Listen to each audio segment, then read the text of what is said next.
বলে। আসসালামু আলাইকুম প্রিয় দর্শনার্থী এবং আমার প্রাণপ্রিয় কৃষক কিষানী ভাই, আমি মোহাম্মদ জিয়াউল হক, উপসহকারী কৃষি কর্মকর্তা, গোবিন্দগঞ্জ গাইবান্ধা।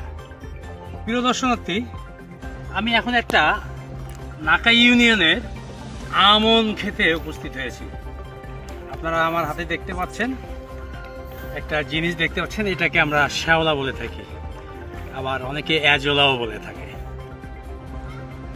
আমাদের কৃষকরা বর্তমানে আমরা কৃষি সম্প্রসারণ অধিদপ্তরের পক্ষ থেকে টিএসপি সারের পরিবর্তে ড্যাপ সার অর্থাৎ ডিএপি এই সার ব্যবহার করার পরামর্শ দিচ্ছি। যেহেতু ড্যাপ সার আমি ব্যবহার করার পরামর্শ দিয়ে যাচ্ছি, আমরা এখানে আমাদের কৃষকদের মাঝে একটা অভিযোগ বলি বা তাদের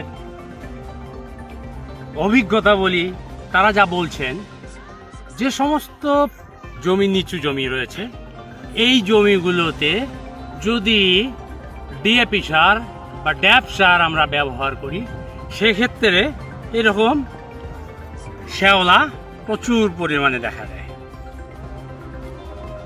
আমরা আজকে আসছি নাকাই ইউনিয়নের পাটোয়া গ্রামের খাজা ভাইয়ের একটা আমন খেতে। আমরা খুব সহজভাবে কয়েকটা পদ্ধতির মাধ্যমে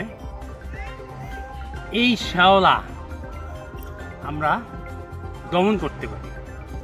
ধানের জমিতে যদি শ্যাওলা থাকে তাহলে কিন্তু বেশ কিছু সমস্যা রয়েছে, যেমন সূর্যের আলো ঠিকভাবে ধানের গাছের গোড়ায় পৌঁছতে পারবে না।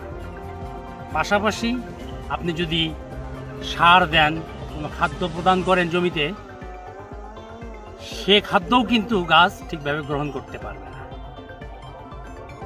আরেকটা সমস্যা হচ্ছে, যদি জমিতে এই শ্যাওলা থাকে তাহলে আপনার কৃষি উৎপাদন ধানের ব্যাহত হবে, অর্থাৎ গাছের গ্রোথ থেমে যাবে।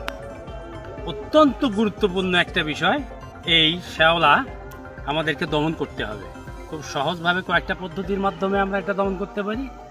আমরা জৈবিকভাবেও দমন করতে পারি, আমরা রাসায়নিকভাবেও দমন করতে পারি। জৈবিকভাবে যদি আমরা এই শ্যাওলা দমন করতে যাই, তাহলে প্রাথমিক অবস্থায় আমরা যা করতে পারি, যদি আপনার জমি থেকে পানি বের করে দেওয়ার সুযোগ থাকে, তাহলে আপনি প্রথমে জমি থেকে পানিটা বের করে দেবেন। পানি বের করে দেওয়ার পর 3 থেকে 4 দিন জমিটাকে শুকায় নেবেন, তাহলেই কিন্তু শ্যাওলা কমে যাবে।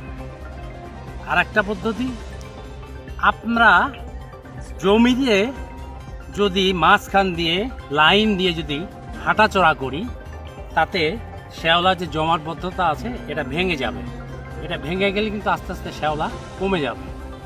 আমরা আরও একটা পদ্ধতি আছে জৈবিকভাবে, আমাদের বাড়িতে যদি হাঁস থেকে থাকে, এই হাঁস যদি আমরা জমিতে ছেড়ে দেই, হাঁস কিন্তু শ্যাওলাগুলোকে খেয়ে ফেলবে, পোকা খাবে, তাতেও কিন্তু এই শ্যাওলা দমন হবে। রাসায়নিক পদ্ধতিতে যদি দমন করি, আমরা কয়েকটা কাজ করতে পারি। সেটা হচ্ছে, যদি আমরা ছত্রাকনাশক ব্যবহার করি, ম্যানকোজেব গ্রুপের ডাইথেনিয়াম 45, এইটা যদি প্রতি লিটার পানিতে 3 থেকে 4 গ্রাম আকারে আমরা যদি জমিতে স্প্রে করি, তাতেও কিন্তু এই শ্যাওলা কমে যাবে।